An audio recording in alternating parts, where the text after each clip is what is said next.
Welcome. I'm Erik Fleming, host of A Moment with Erik Fleming, the podcast of our time. I want to personally thank you for listening to the podcast. If you like what you're hearing, then I need you to do a few things. First, I need subscribers. I'm on Patreon at patreon.com/A Moment with Erik Fleming. Your subscription allows an independent podcaster like me the freedom to speak truth to power and to expand and improve the show.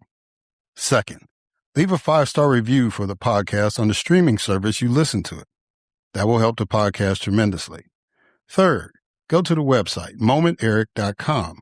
There you can subscribe to the podcast, leave reviews and comments, listen to past episodes, and even learn a little bit about your host. Lastly, don't keep this a secret like it's your own personal guilty pleasure. Tell someone else about the podcast. Encourage others to listen to the podcast and share the podcast on your social media platforms because it is time to make this moment a movement. Thanks in advance for supporting the podcast of our time. I hope you enjoy this episode as well.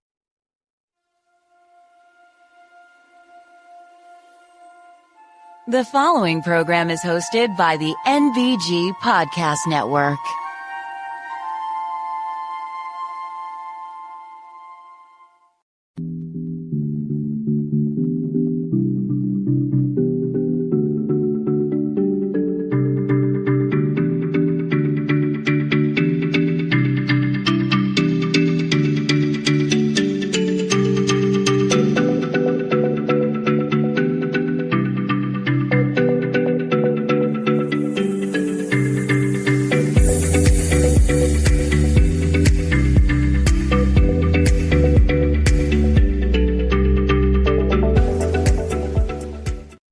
Hello, and welcome to another moment with Erik Fleming. I am your host, Erik Fleming. And so today is going to be a short day as far as the podcast goes. I have one distinct guest. We're going to be talking about the racial wealth gap in America. This young man has written a book from a historical perspective, and I think you'll get a lot out of that interview. So, yeah, and I'm going to be talking about some reflections I have about the passing of Reverend Jesse Jackson Sr. You know, by the time this comes out, a lot of people would have said, but they needed to say and all that. But yeah, I've got a couple of things I want to add to that. Make sure y'all are subscribing or supporting the podcast in any way you can. You can go to www.momenterik.com to do that. Again, in these times, the podcast of our time needs your support, and independent podcasters like me need your support. So please do that if you have not done that. And without any further ado, let's get this show started. And as always, we kick it off with a moment of news with Grace G.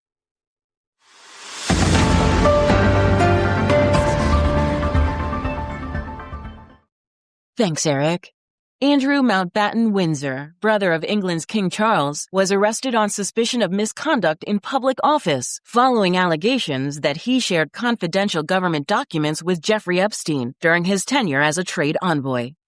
Dr. Linda Davis, a Savannah, Georgia elementary school teacher, was killed when a man fleeing federal immigration officers ran a red light and crashed into her vehicle near her school.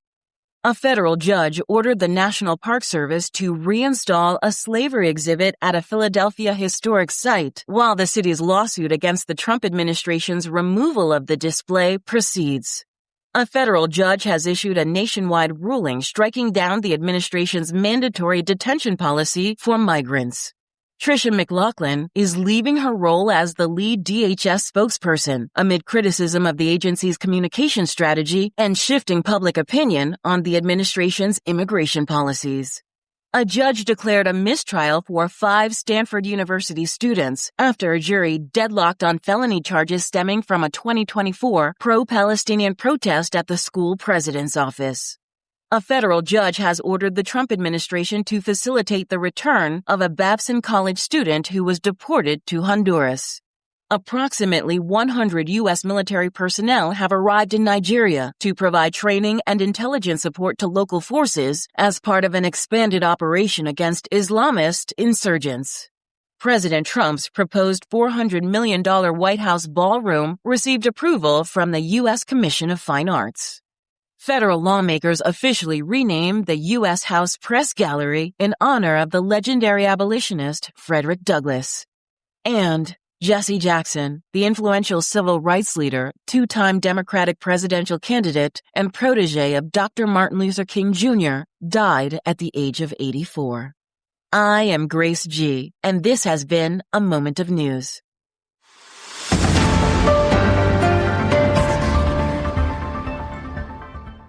All right. Thank you, Grace, for that moment of news. And now it is time for my guest, Dr. Calvin Schermerhorn. Calvin Schermerhorn grew up in Southern Maryland, and after receiving a divinity degree at Harvard and a PhD at the University of Virginia, he became a historian of United States slavery and racial economic inequality. His latest book, The Plunder of Black America, How the Racial Wealth Gap Was Made, was published in 2025, and that's what we're going to be talking about on the podcast. So, ladies and gentlemen, it is my distinct honor and privilege to have as a guest on this podcast, Calvin Schermerhorn.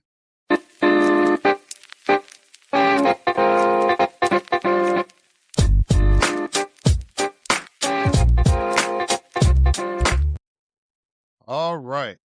Dr. Calvin Schermerhorn. How you doing, sir? You doing good? Very well. Pleasure to be on with you, Mr. Fleming. Well, it's a pleasure to have you on. Now, I noticed some people call you Jack. How do we get Jack out of Calvin? My parents named me Jack, and in college adopted this nickname. It's kind of a silly story, but I went with it. So my professor started calling me that. I started publishing under Calvin, and it's kind of stuck. So that's it. All right. Well, yeah, I know nicknames stick, especially in college and high school. That's usually when people get their nicknames. I just thought that was interesting. But I want to get into this discussion with you about a book that you've written called The Plunder of Black America, How the Racial Wealth Gap Was Made. I think that's a very timely book, and I am really glad that you wrote it. And before we really get into the meat of that, I do what I call a little icebreaker section.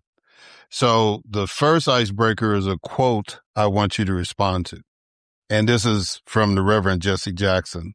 He said, "There is no commitment to economic development, it seems, in the Black and brown communities. Some Black people want jobs, but many Black people want wealth. They don't go to school to study business administration and finance and banking just to get a job, but to build banks and to build insurance companies and to have a stake in the revival of the areas in which they live." What's your response to that quote? Wisdom from a towering personality, a politician and a leader we sadly lost this week. And what it does is it cuts to the heart of the matter that this book addresses, which is that it's not just, the value of work, virtue being its own reward. It's building something that deals with the future, that deals with hope, that deals with betterment. I mean, it deals with the American dream. The American dream isn't just to toil in honest labor. It's to build something for future generations. It's to leave your family, your community, kids with something better than what you started with. So that's a keen insight from someone who saw the big picture and communicated. Yeah. All right. So now the next icebreaker is what we call 20 questions. So I need you to give me a number between 1 and 20. 15. All right. When you think about the challenges our country faces, what gives you hope? It's the resiliency and it's the creativity of the rising generation, the resiliency to kind of deal with what we collectively in our generation have placed upon their shoulders, and also to think differently, think forward, think sideways, think about the patterns that can be broken. The possibilities that they can reach. When I give talks to church groups and others, I often end on a kind of an unhopeful note. And I've been told in the past, well, why do you end on that unhopeful note? And I say, well, that's where the evidence seems to go. But with kids, a 15-year-old and a 13-year-old, I don't think that's tenable or sustainable. That we can't just say, well, based on the past evidence, we're just going to go over the cliff or we're going to go into hit the rocky shoals. How about we think about steering the ship in a different direction? And so that's why I responded that way. Yeah. All right. So what motivated you to write this book? I was trained as an academic, but also grew up in a place that was trying very hard to forget its racist past, its past of enslavement. I'd pass tobacco fields on the way to elementary school and see African American workers there. I would go, do a project in high school to see how the tobacco is being stemmed. There were Black workers in those barns. Now they're being replaced by migrant workers, people who were speaking Spanish and often mine as a first language. And so as I learned about the history of the South, the history of enslavement, I was publishing on these issues, I kept running into this curious response. That is, well and good, you're studying slavery. You're looking at this institution that was, maybe the original sin of the American Republic, that it was something that was, that we had to work as a nation to get rid of, to constitutionally exclude by the 13th Amendment. And I noticed that the more that response led to another kind of interesting, sort of mental leap, which was that once you get rid of slavery, well, the laws of economics and maybe the politics of equality are going to work their way through the American system so that by maybe not in 1870, but maybe by 1970, you'd have something approaching equality. And that just didn't happen. I'd look at things like land ownership among formerly enslaved Virginians. And sure enough, by 1900, a high proportion of Black households in Virginia owned their own property, owned their own land. And a lot of historians would say, well, look at that. There you have this equalizing tendency. But then you start to read political economy, especially Black political economy, by scholars like William A. Sandy Darity and Derek Hamilton, who are finding these staggering wealth inequalities that persist and grew. They grew at the same time the United States became more wealthy than at any time before or probably afterwards.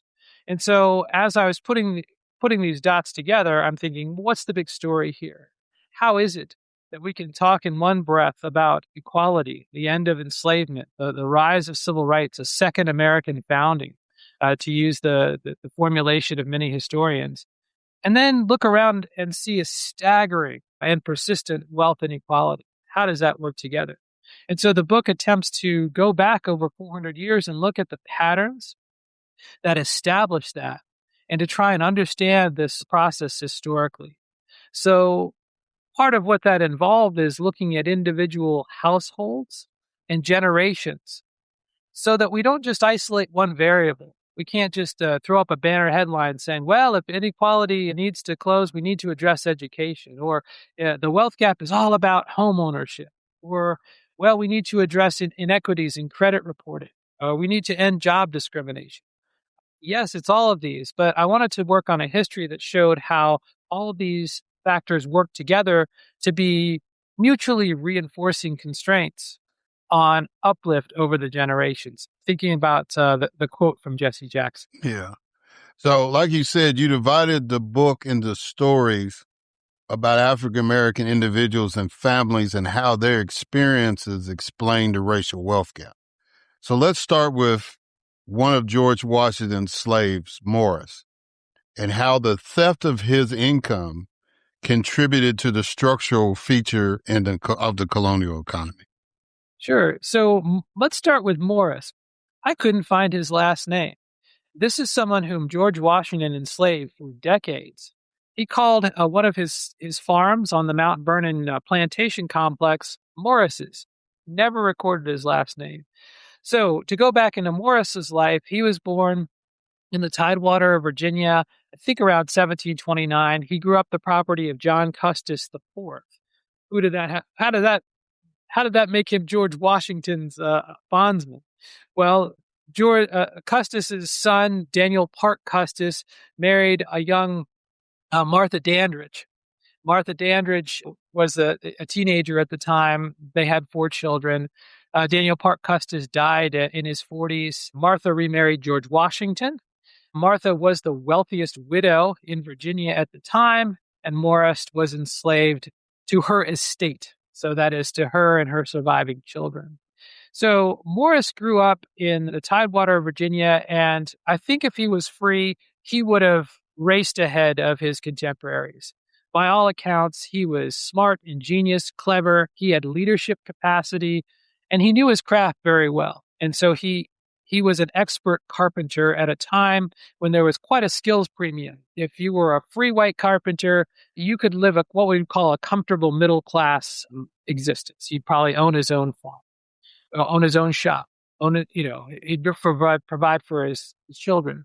So that didn't happen. When George and Martha married in 1759, George decided he was going to renovate his family property, Mount Vernon, into an elegant mansion befitting a kind of aristocrat from Virginia. And he had Morris do that. And if you go to Mount Vernon today, they just did a big reno on the main house. You could see some of the exposed timber work that Morris probably crafted using his skills. So George Washington, we know him as the founder of the United States, Continental Army leader, president, etc. He was first and foremost an agricultural innovator. He read British agricultural literature. He worked to turn Mount Vernon from a tobacco farm that was maybe no different than any other tobacco farm on the Potomac River to an integrated agricultural complex that had 60 crop varieties, was adding value to products through grist mills, through milling, through distilling. The Virginia whiskey industry is now kind of firmly on the back of George Washington, the distiller. And he needed leadership and he needed talent. Now, George Washington tried to do this through hired white overseers, but it pretty much failed. These guys would come in, steal his property, misdirect, maybe not, pay half attention to the concerns on the farm, and then go leave for their own, their own household, their own ends. They didn't want to work for Washington. They wanted their own plantation. Well and good. So after decades of this, Washington turned to Morris. And he said, okay, you have been a leader. I'm imagining this conversation in the ranks in this carpentry team. Now I want you to run Dogue Run Farm. I want you to manage that property. And Morris, well, he's enslaved. So what can he do, right? No, sir. Thank you. I would rather be free and manage my own farm like the series of overseers I'm taking over from. So Washington had it. He had him, he had a kind of an awful bargain. He said, Morris, I know you're married to Hannah. I don't really let married people live together. That's not efficient. That doesn't, redound to the benefit of my plantation. But if you do superintend Dogue Run Farm, you and Hannah can live together in an old farmhouse. So that's just what Morris did. For 20 years or so, he managed this farm. And it doesn't sound like a hard, patch to manage at first, but he managed through adversity, through natural disasters, through floods, through hot summers. He had to reclaim enslaved workers who ran away, people whose feet were frostbitten, people who were forced to work through pregnancy and early childbirth, people who were just forced to work, right, relentlessly. George Washington was a micromanager. He'd take a ride around Mount Vernon to make sure his orders were being carried out. And he was fairly relentless in that regard. And there are stories that circulate that, George Washington was a kind and forbearing master, but come on, right? we can see what's happening here. So Morris responded as best he could. He made a go of Dogue Run Farm, which Washington over time called Morris's. And in order to encourage him, Washington paid him a stipend, which was about 1/10 what he would pay an overseer, a hired overseer. And so the farm became a success. Morris and Hannah lived together for many seasons. And by the time the War of Independence came, hard times hit Mount Vernon just like they hit the rest of America. Americans lost about 30% of their incomes during the Revolution and shortly afterward. But, by that time, Morris and Hannah were in their 50s, 40s, and 50s. What were they going to do? Run away to the British? Some people did, but they were promptly returned. And so the story shows how over a lifetime, Washington's enterprise, suck the income potential, suck the potential wealth out of Morris and Hannah and everybody like that. And were it not for that constraint, that enslavement, we can imagine this couple being landowners, citizens, people who are, active in shaping the Commonwealth of Virginia. That didn't happen. And we make a lot about George Washington setting 123 people free in his will after Martha passed away in 1802. But even that didn't really help Hannah, who by that time was a widow of Morris and may have gone free, probably did. But at that time, she was a burden on others and didn't have much of a life of her own. And so we see these stories again and again, this potential that's harnessed, this wealth generating potential that's harnessed to the greater wealth of someone like George Washington, who left every single acre of his property to his white heirs, even though he had no natural children of his own. They were the offspring, the grandchildren of Martha and John Parke Custis. Yeah, because it was something you said in the book that somebody of Morris's skill set probably would have made in their lifetime about 9,000 pounds sterling, which doesn't sound like a whole lot, but we're talking about the 1700s. So would have put him, like you said, in a upper middle class bracket during that time. The Rivers family, they lived in an era W.B. Du Bois described as a moment when the slave went free, stood a brief moment in the sun, and then moved back again towards slavery. Talk about the impact of Jim Crow era on Black wealth.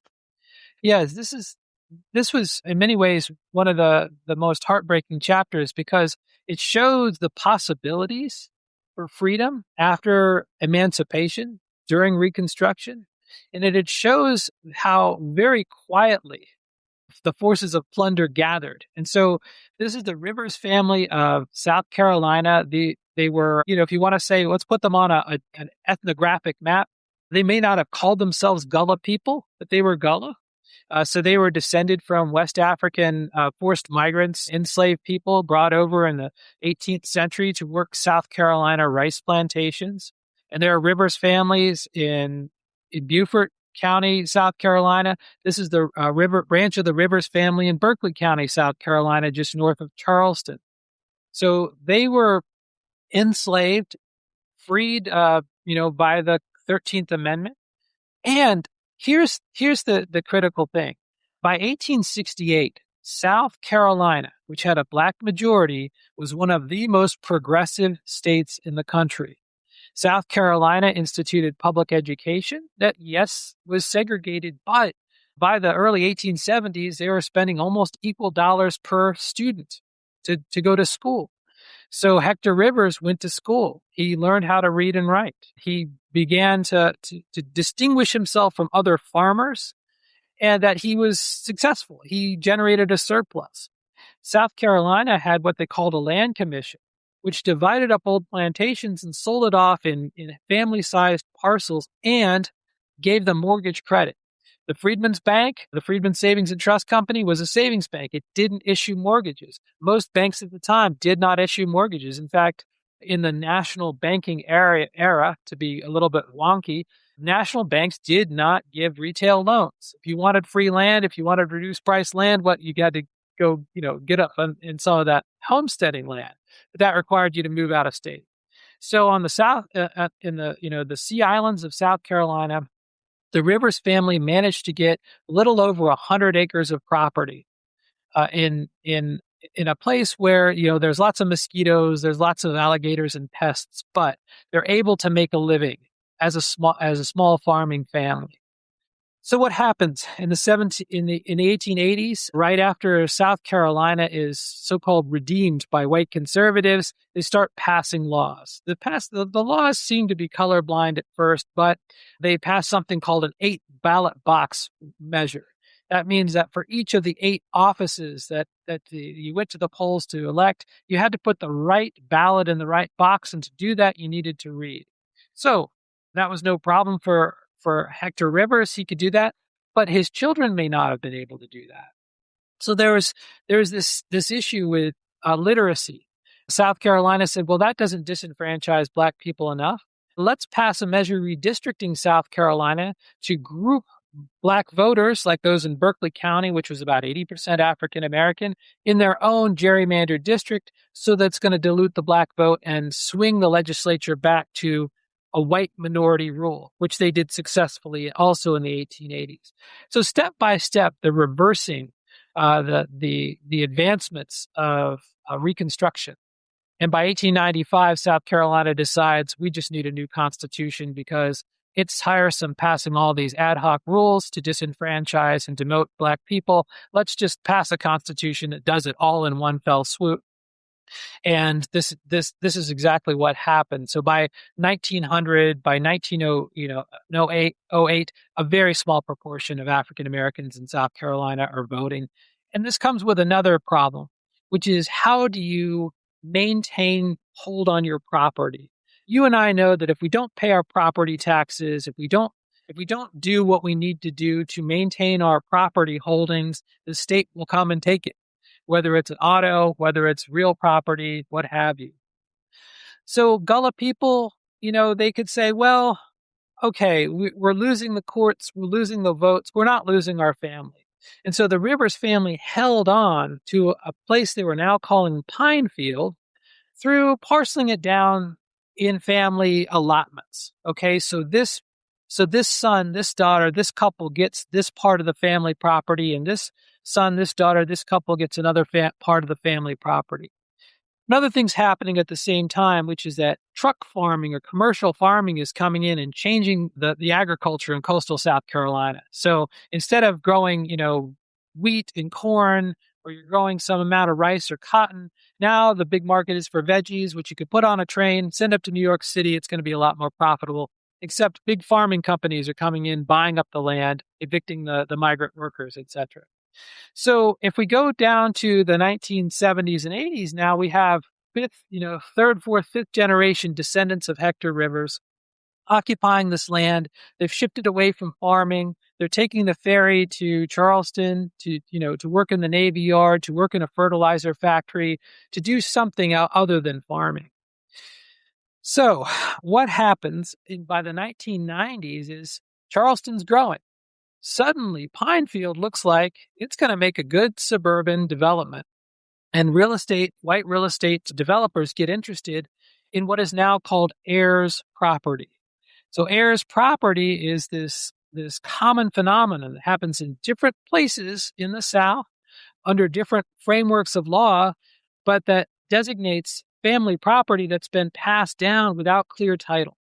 So by the 1990s, an intrepid lawyer gets one of the Rivers descendants to sue. And under South Carolina law at the time, if that descendant decides that she's going to sell her fractionalized ownership of that piece of Pinefield, it forces the settlement of all of it. Now, this does two things to this nest egg. It cheapens it because if you're selling property without a clear title, it's going to be way below market value.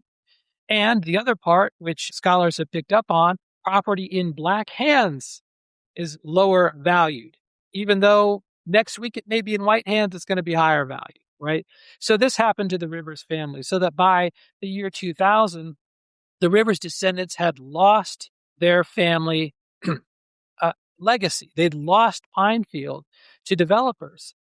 And this came in the tragedy of local police. Some of the local sheriffs said, I can't in good conscience evict people from their family land, even though I have a court order to do so. And the court said, no, unmistakably move them.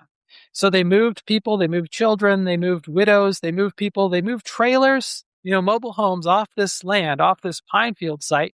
And almost immediately, the county came in, they built the sewers, they built the roads. There had already been an automobile bridge that linked this part of Berkeley County to the Charleston metro area. And right before the book went to publication, I looked on one of those, real estate websites, and there's Pine Field subdivided into these sumptuous multi-acre properties with huge single-family housing, lanai, pools, etc. These properties are going for $2 million a piece. So let's step back and say, well, how did that happen, right? And you can see through the steps here, the processes that connected something that seems as benign as just another real estate listing to the quote you started with from W.E.B. Du Bois. And how does this happen? How does a family like the Rivers get plundered of their ancestral property? Yeah. All right. So now, just so the listeners will know, there's multiple stories of different individuals and families in the book, but I only wanted to cover 3 because of time. So the Prathers are the final story in the book. Discuss how the public policies of the latter 20th century contributed to the struggles of families like the Prathers. Yeah, so this is the concluding chapter, and it revolves around a family grew up descended from those people whom Georgetown College in 1838 sold off to save the institution. So some of your listeners may have read Rachel Swarns' beautiful book, the 272.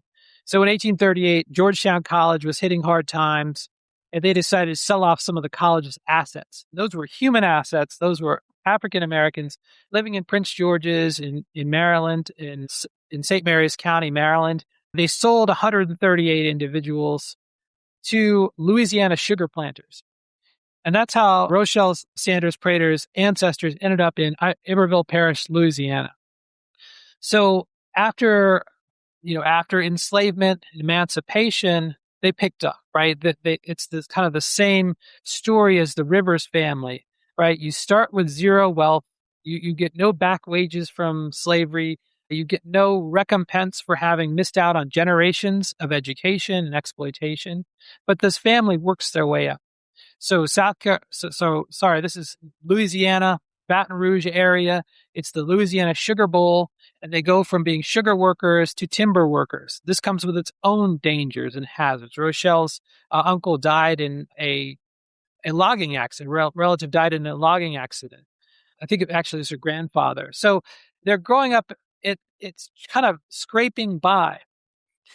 In the Jim Crow era, you have 2 economies in Marengon, Louisiana, in Iberville Parish. There's a white-run economy and a black-run economy. And so Rochelle Sanders Prater born in 1960, grew up in this environment and was, as she describes in the interviews, a child of integration. So her parents encouraged their kids to go to school, earn those degrees. She had a love of engineering, so she got an engineering degree. And faced the kinds of discrimination that are very quiet. Her sister also earned an engineering degree, wanted to stay near Iberville and stay near her family, but went up and down the levee looking for a job, with an engineering degree, looking for a job at one of the petrochemical companies, and they just laughed at her. We're not hiring Black people, and certainly not Black women. She ended up getting an advanced degree at Rensselaer Polytechnic and working for General Electric Aerospace in the Cincinnati area. So Rochelle follows her dream to an engineering degree. Her husband was working as a prison guard at the time, a corrections officer, right? And so he saw up close what's happening in Louisiana, which is that a vast, disproportionate, fraction of the population, Black men, are being incarcerated for what? That's another podcast, right? I probably don't need to expand too much on this. So they decide, we're going to take a ticket out of Louisiana. We don't want to, but Rochelle took a job with I'm blanking on the name, aerospace company in Long Beach, California. And McDonnell Douglas, thank you. And moved out there in the late 80s. And this should have been a ticket to prosperity. But she's moving to the LA metro area, which itself has been formed through generations of discriminatory practices, redlining, etc. The aerospace industry at the time was booming, right? Especially the defense aerospace industry. So she's landing in Long Beach. She's working on one of the most advanced transport planes of the time, the C-17 Strato. I'm going to blank on the name of this as well. If you see a jet-powered Air Force transport plane, it's probably one of these, even though they don't make them anymore. So the C-17 project. So she lands there and finds it's very hard. First of all, because she's a Black woman, she has a pay differential, a disadvantage. The company, McDonnell Douglas, was able to recruit very talented people at substandard wages, and then the LA housing market was priced them out. So they're renting. It's a long commute. Her husband had to kind of pivot from being a corrections officer to a courier at a time before cell phones and DoorDash and all that.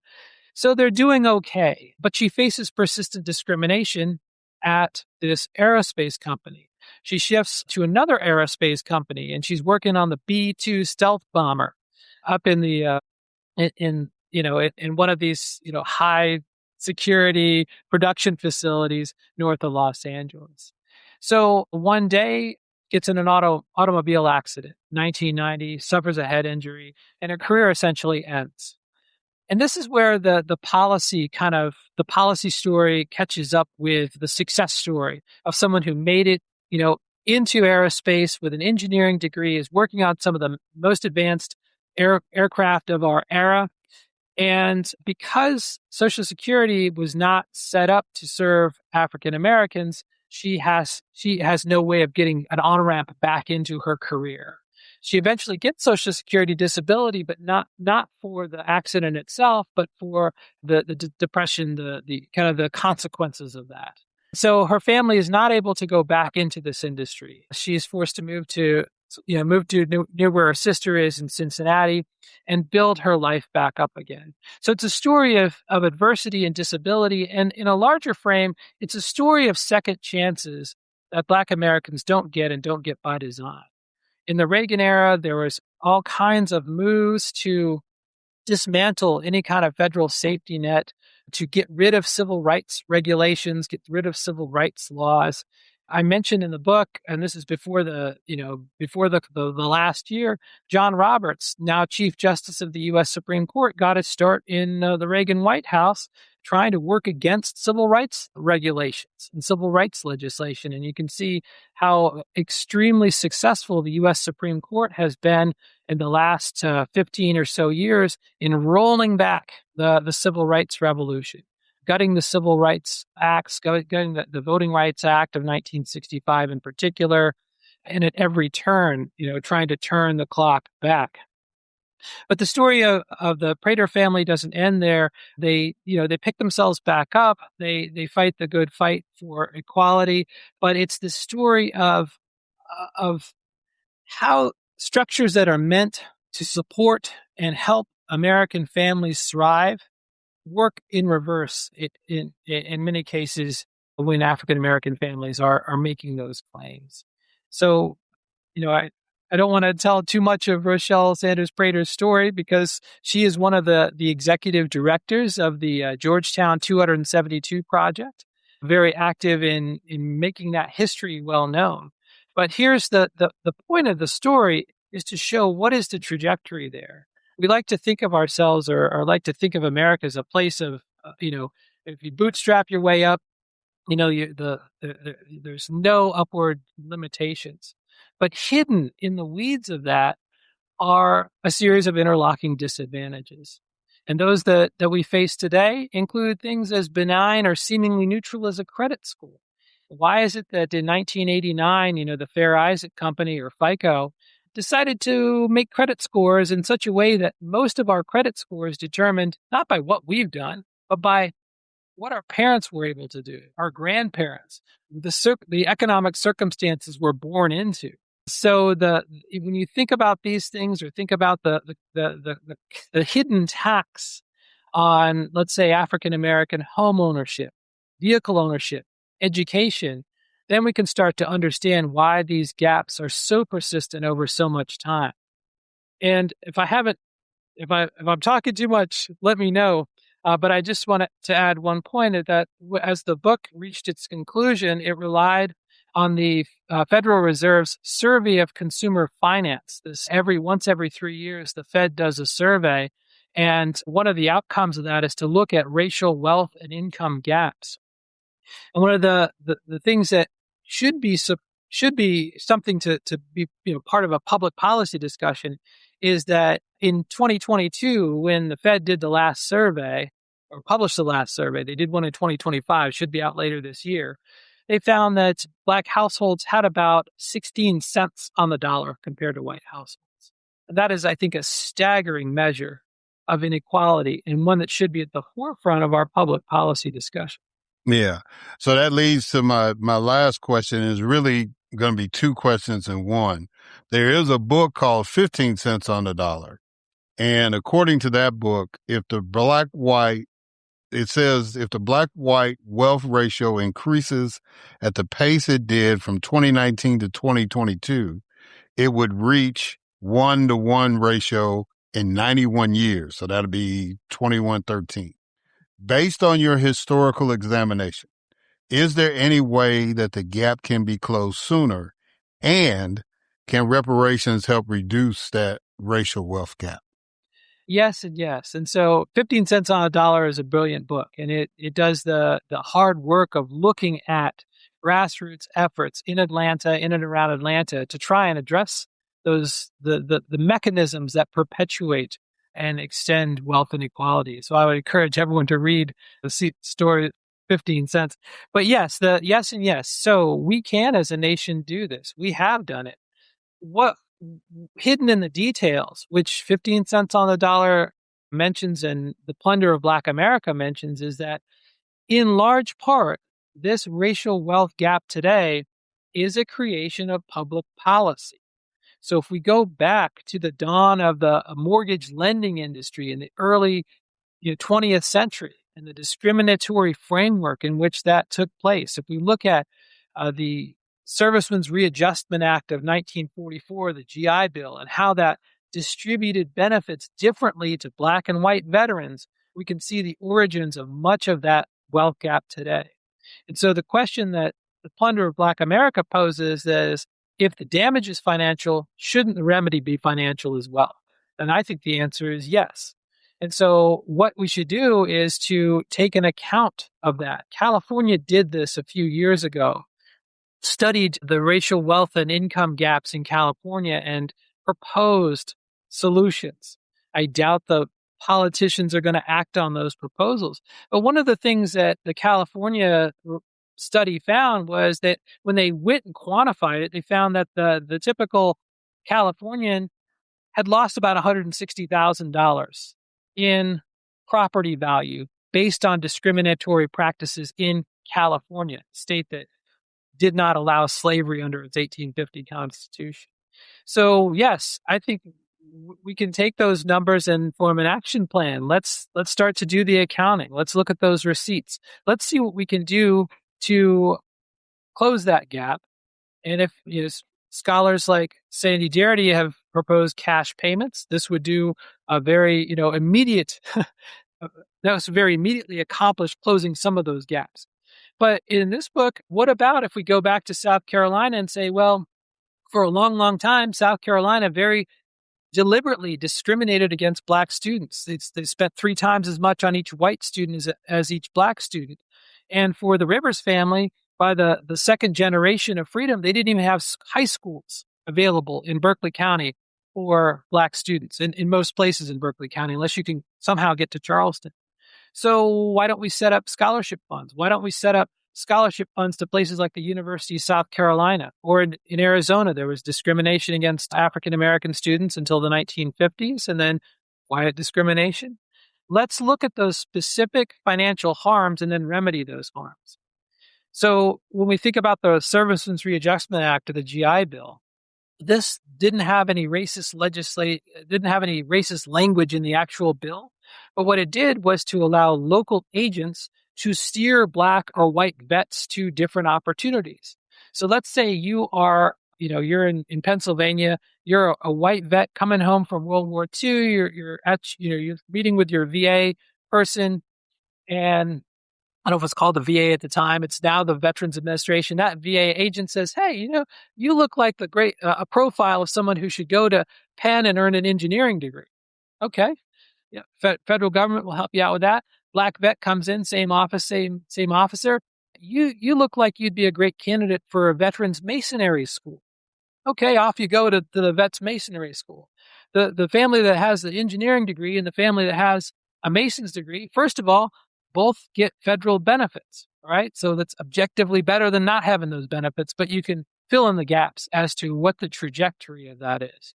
In South Carolina, you did not have the University of South Carolina actually integrated in Reconstruction era, and then it's segregated not to integrate again for another 100 years. And so there's a big history of that discrimination that we need to address.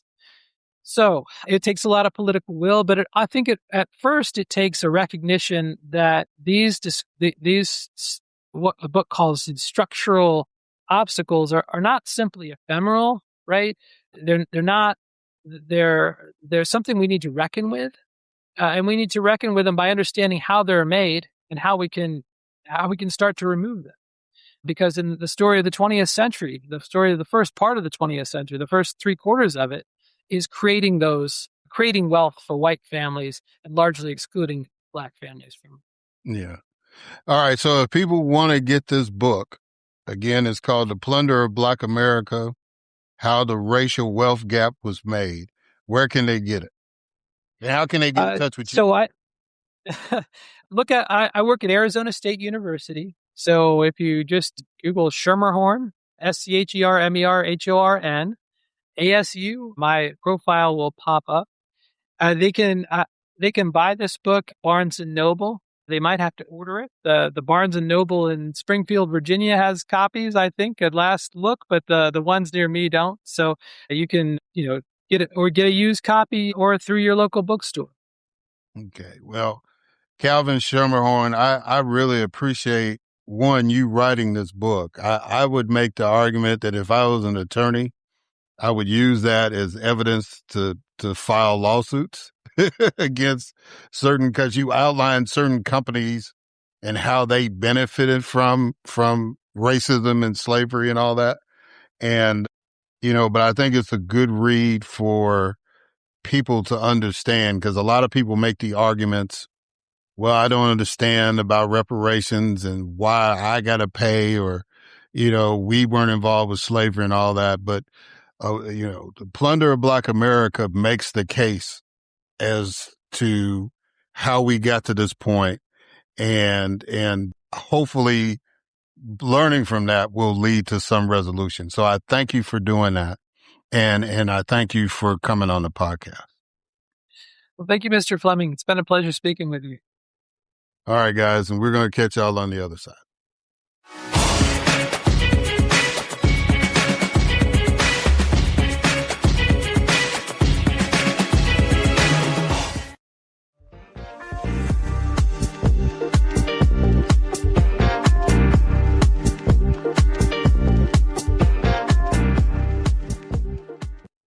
All right, and we are back. So I just want to thank Dr. Calvin Schermerhorn for writing this incredible book, The Plunder of Black America.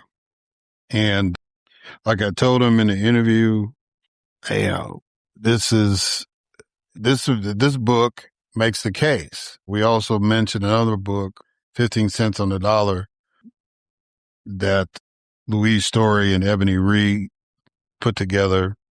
And between those two books, you can make the case for reparations. You can make the case for public policy to do better as it relates to African Americans. Doesn't matter if you're a Democrat or Republican. You need to read those books, especially if you're an elected official. You need to read these books because, when people tell you they're struggling, it's real, and it's been real for Black people for a long, long time. So I really, really was honored to find this book and to be able to get the author on. And, he's a college professor, so I did my best to get him out in time to do what he had to do as far as school was concerned. But I'm glad he took the time to do that. So I would be remiss personally if I didn't say something about Reverend Jesse Jackson Sr. He played a major role in my life without necessarily being a protege of his or being an apprentice or whatever term you want to use. But, he was a part of growing up in Chicago. He was a part of our culture. He was part of the reason why I say growing up as a black man, a black child in Chicago during that time from 65 to 83 was an incredible experience. I wouldn't trade that for anything in the world, or any other city or any other part of the United States. He was the embodiment of why we had this particular pride. He was kind of the metronome as far as us understanding Black history and pride and all that. And see, Chicago has been, always people used to talk about Harlem and people talk about Watts and, all these other places, but Bronzeville and Chicago and just the city of Chicago in general, the South Side, no offense to my West Side friends, because, there was some solid people there too, but South Side of Chicago really was, like I said, during that time, just a good place to be. There were some people experiencing poverty and other problems and all that, but they were people that were, even if they were struggling, they had pride in their families. They carried themselves a certain way. And, they knew how to survive. And there were people like Reverend Jackson out there that was constantly preaching about hope and organizing and all that. I mean, Barack Obama was organizing during that time. I mean, it was just, we elected our first Black mayor during that time period. I mean, it was just different. And like I said, Reverend Jackson was, whenever something was going down, but his presence was always around us, almost like the Nation of Islam and their presence during that time in Chicago. When I was growing up, Elijah Muhammad was still alive, and, Mosque Miriam was right there on South Chicago. And it wasn't any big deal for us to go to, the Shabazz Bakery or whatever to get some bread or, bean pies or whatever. Muhammad Speaks was the paper then. It wasn't the final call at that point, but eventually became the final call. And headquarters was literally like walking distance from my house, right? Operation Breadbasket, when it first started in Chicago, Reverend Jackson's organization, or the offshoot at SCLC that Dr. King put him over, had taken over the old Capitol Theater, which was right there on Halsted Street, close to my house. And before he left the organization and started Operation Push, which then became the Push Rainbow Coalition, right? But, I was a part of the Push Excel program.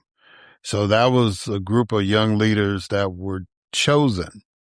And, we would meet and strategize and workshop and all that stuff, like once a month. And he would always, they would feed us. And he would always, if he could, he would always come and give us a word of encouragement for what we were doing. So, and of course, this is before cell phones and selfies and all that. So, what I have is memories as opposed to snapshots, right? And then, going to Jackson State, he came to Jackson State many times to speak. It was an honor and privilege for me as a student body president to be on the dais with him, to introduce him, to speak to the student body, to have lunch with him.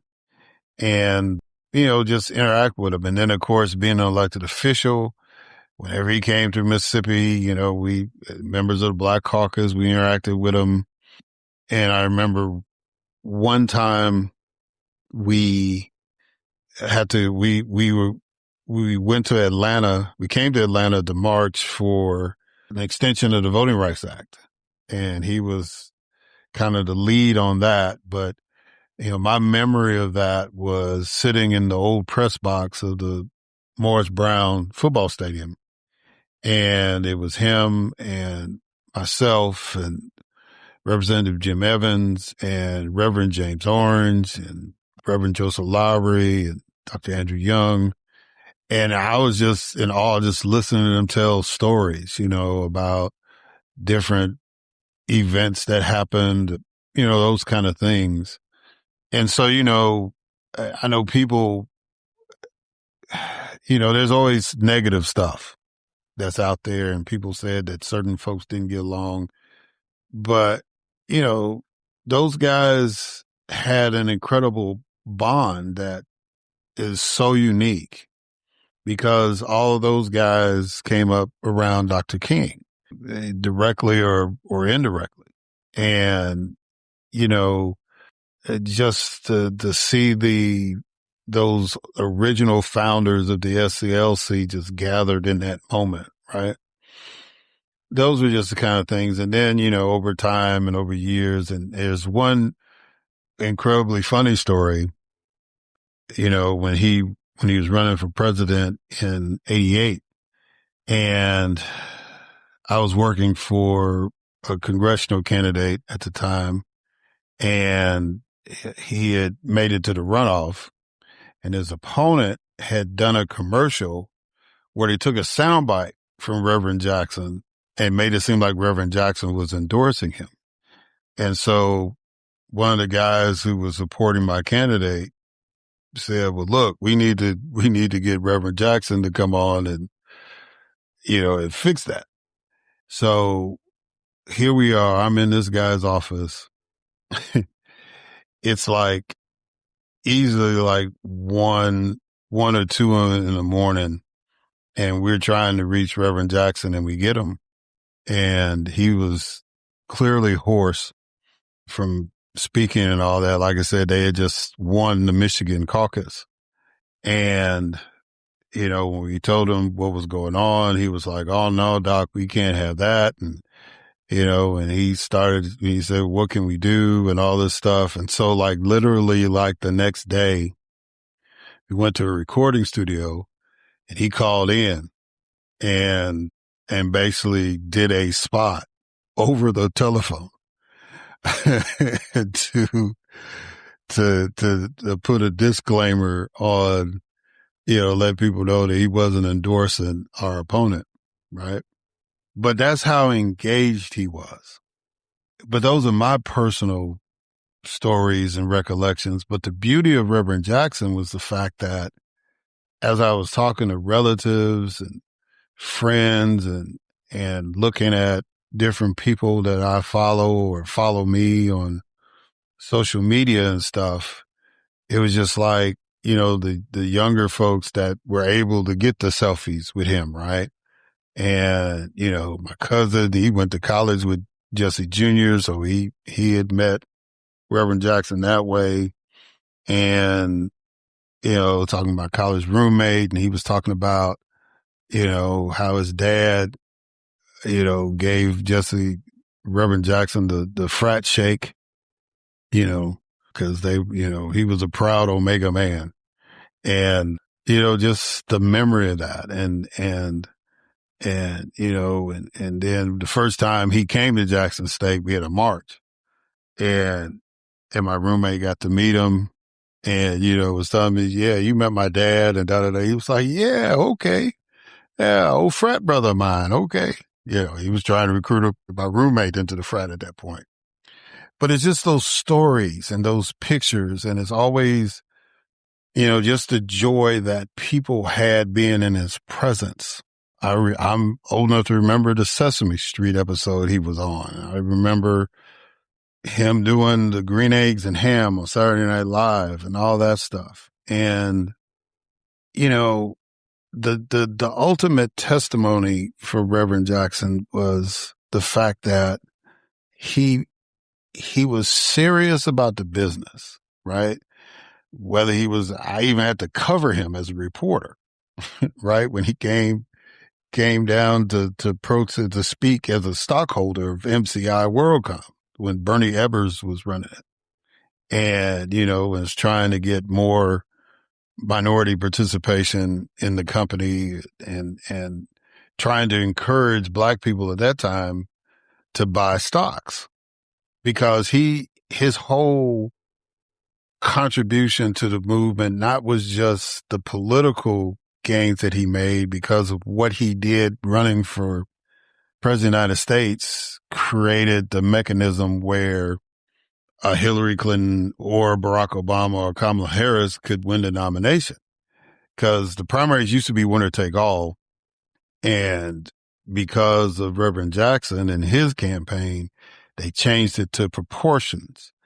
So it used to be if you won, let's say in Mississippi, you got 51% of the vote, the opponent got 49, you would get 100% of the delegates. After Reverend Jackson, it was like 51% of the delegates went to you and 49% went to your opponent, right? And that's how you were, those delegates were chosen at the state convention and then they got to go represent those particular candidates at the national convention. And that's how you determine who wins instead of all the deal making and backroom brokering that used to happen in previous conventions, right?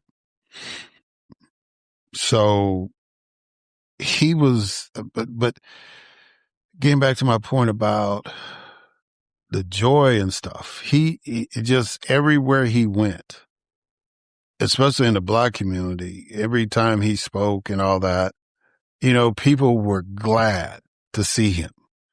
When he spoke up about something, people were, it raised the antenna. If Reverend Jackson offered an opinion, it's like, that's something we need to be paying attention to, right? I mean, that was the kind of magnitude he had. And, even the fact that he was able to go overseas and get people, I remember that cover of Jet magazine when he got that brother, Robert Goodman. He was a POW and he was a hostage actually, because we weren't at war at the time. And he got that brother to come home. I think he was in Syria, if I remember correctly. I can't recall right off, but I remember Brother Goodman because I remember that cover, Reverend Jackson in his suit and Brother Goodman in his naval uniform, standing side by side, walking side by side. That was just an incredible. And he was one of those forgotten people. It was just like, well, not forgotten, but there wasn't any movement going on. And then Reverend Jackson got wind of it and was able to get him out. So, he had a cachet. He had a aura and a presence. And the greatest testimony was just to see all my friends and colleagues and all that stuff be able to share their personal experience with him. And that's a true man of the people, right? Whereas like in your little circle, I promise you, if you're Black and if and you probably had those conversations, people say, oh yeah, I remember when he came to our church, or I remember when he came to our neighborhood, or I remember when he spoke at this event, Most of us have that story because he was truly for us. And, again, the naysayers will say certain things about him. He caught a lot of flack while he was alive, but one of my favorite quotes is something that stuck with me the whole time, along with a politician thinks of the next election, but a statesman thinks of the next generation. That's my favorite political quote. But my second favorite political quote is from Reverend Jackson. And he said, I'm a public servant, not a perfect servant, right? All of us are human. All of us make mistakes. All of us have hurt somebody. one way or the other, physically, emotionally, whatever. All of us have disappointed somebody that cares about us, right? So we've all fallen short. And, but the totality of your life should reflect that you made a difference, that you helped somebody along the way, that you uplifted folks. And in the case of Reverend Jackson, uplifted the people, right? And I think that's important. And that's the distinction I have, right? You can't draw a better distinction than, Reverend Jackson and the current president, because it's like, yeah, there's some people that's happy to see the current president and all that, but it's not the same, whereas if Reverend Jackson made a mistake, there was some attrition to that, right? There was a healing process. There was a way for him to pull from his gospel training to reconcile with people. And he always worked out different things. As a matter of fact, the quote that you heard me recite with Dr. Schermerhorn was not from a speech he gave to Black folks, but an interview he gave to the American Enterprise Institute, which is basically a conservative think tank. So he was talking to some reporters and Republican policymakers. Robert Woodson is one of the OGs as far as Black conservatism in America, but he had a positive relationship with Reverend Jackson and asked Reverend Jackson to come to that meeting to talk to that group, right? And make the case for Black economic equity to them. So he was never afraid to go anywhere to fight for us, right? And no matter what some people thought of him or, how judgmental people got when he made a mistake, that is not the definition of his life. And that shouldn't be the definition of anybody's life, right? If you continue to build your legacy on your mistakes, well, that's a different conversation. And so when people ask me, well, why do you not like the current president? It's because he doesn't have any empathy, doesn't have any attrition. He doesn't care about anybody but himself. And Reverend Jackson was the total opposite of that. And so that's why people are mourning his loss, even though he was not the same man he was 20 years ago. We knew that he was sick and all that stuff, but that doesn't matter. The world was a better place because he was still in it, right? And so even if he couldn't do the things that he used to do, just the knowledge of the fact that he was still around was comforting. And some people may not get that, that's fine. But now that we are in our grieving moment, and there's some people that's upset because they saying he's not going to lay in state of the Capitol and not flag at half mast and all that. Look, don't expect things from people that don't care about you, right? That don't respect you. Let's not dwell on that.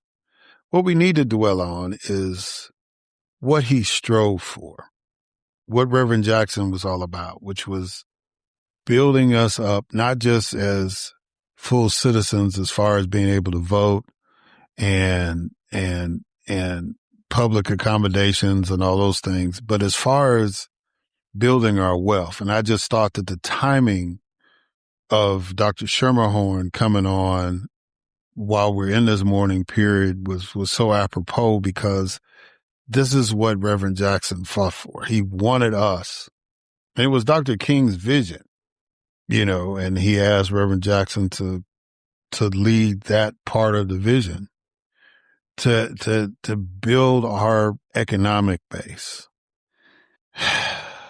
Because it's like 15 cents on the dollar ain't going to cut it. It's just not, $5 for every $100. That's not going to cut it. We have to continue to push, fight, protest, whatever we have to do to build Black wealth in this nation. And it doesn't matter how many Black folks they are in the country.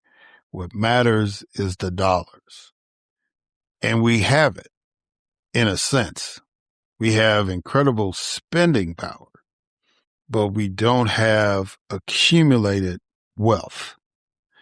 And that makes all the difference, right? If we were able to have tangible investments like home ownership and stocks and bonds and all those kind of things, that's what we need to do, and it's hard. It's not easy.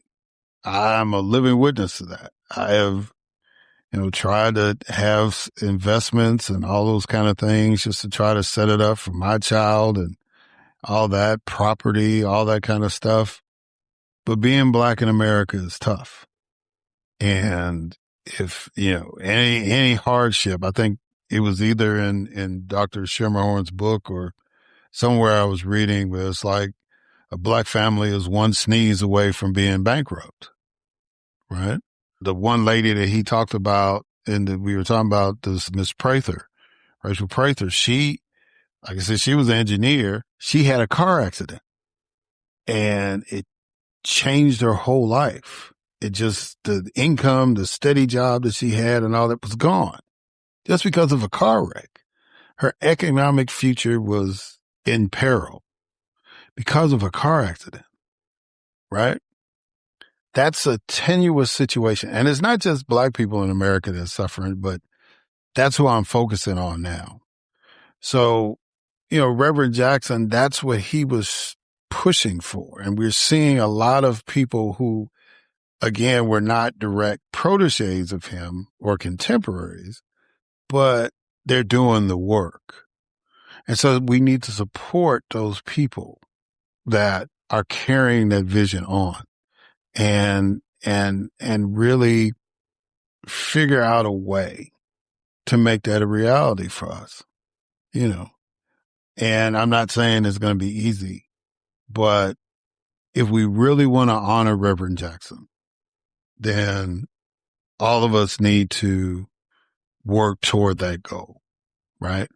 And the way we do that is through public policy, which means that we got to elect people that understand that buy into that, right? There's a candidate, young man, John Ossoff, who's running for re-election in the U.S. Senate, and he's already basically coined this phrase, Epstein class, right? And that's who our battle is against. So it doesn't matter if there's Black folks in the Epstein class or there's white folks in Epstein or Latinos or Asian. You're part of the Epstein class. Your mindset is that you keep all the wealth and the rest of us have to fend for ourselves. If you've seen science fiction movies like Elysium or The Island or anything like that, where people are perverse with their wealth, or you read books like 1984 where Big Brother's dictating to you what's happening. That's what defines the Epstein class. Those are the people that we are fighting, right? So, those 100 people that showed up at the White House for Black History Month, if you're part of that class, if that's what you want, then we're fighting you too. It's nothing personal. I'm not going to call you a sellout or a coon or anything like that. I'm just going to fight you, right? Because the survival for the rest of us depends on us defeating the person you're supporting. That's just facts. Again, it's not personal. It's just where we are right now. I don't have time to call you a name. I do have the energy, though, to do what I can to get people to vote against the guy that you support, right? That's just the reality where we are. And so, you know, I again, if we want to honor Reverend Jackson, then let's fight for what we deserve. And what we deserve is to live life in America and live it abundantly. We deserve our pursuit of happiness, right? We deserve our seat at the table. Yeah, I know Miss Shirley Chisholm said, you know, if they don't offer you a seat, bring a folding chair. That's all well and good. But we deserve a seat at the table. And it's time. And so I'll end it on that. I greatly appreciate y'all for listening. And until next time.